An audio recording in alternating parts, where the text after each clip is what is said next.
प्रतिशत का मतलब बताए थे बट्टा में 100। जैसे मान लेते हैं 5%।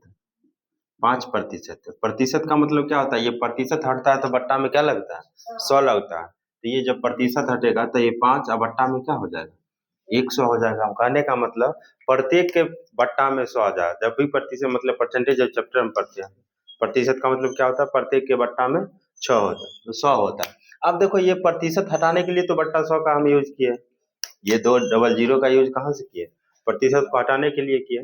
जैसे मान लेते हैं 10% है, 10%, 10% का मतलब होता है 10 और बट्टा में क्या हो जाएगा, 100 हो जाएगा।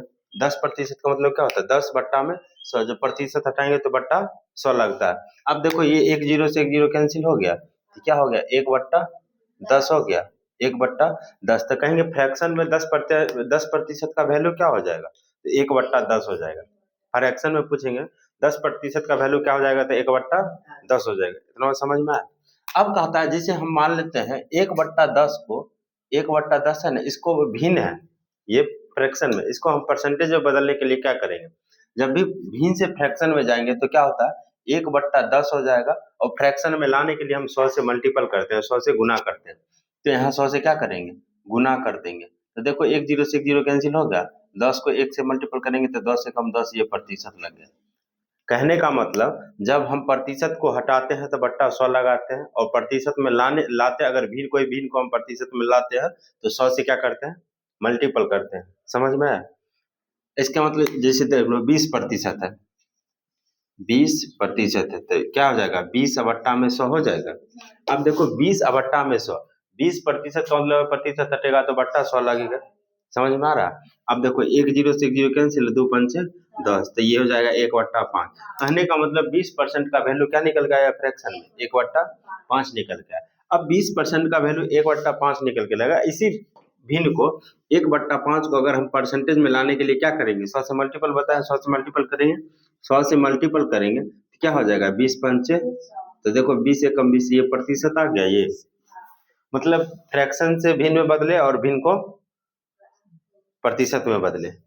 समझ में आया। परसेंटेज को भिन्न में बदले और भिन्न को परसेंटेज में बदले।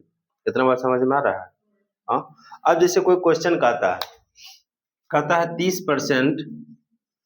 30% का भिन्न क्या होगा, भिन्न क्या होगा।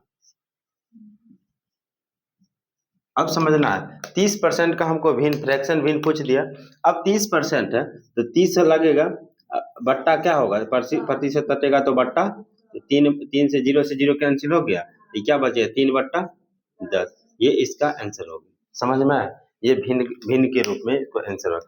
अब यही कहेगा 3/10 को कहेगा, जब भी मतलब 3/10 को कहेगा क्या, अब प्रतिशत में बदलो, परसेंटेज में बदलो, तो ये 3/10 अब प्रतिशत में लाने के लिए क्या बताएं, 100 से मल्टीपल बोले हैं, 100 से गुना करने के लिए बोले हैं। देखो एक जीरो से एक जीरो कैंसिल हो गया, ये 10 या 30% हो गया। समझ में आया। हाँ, बन जाएगा। यहाँ तक कोई दिक्कत।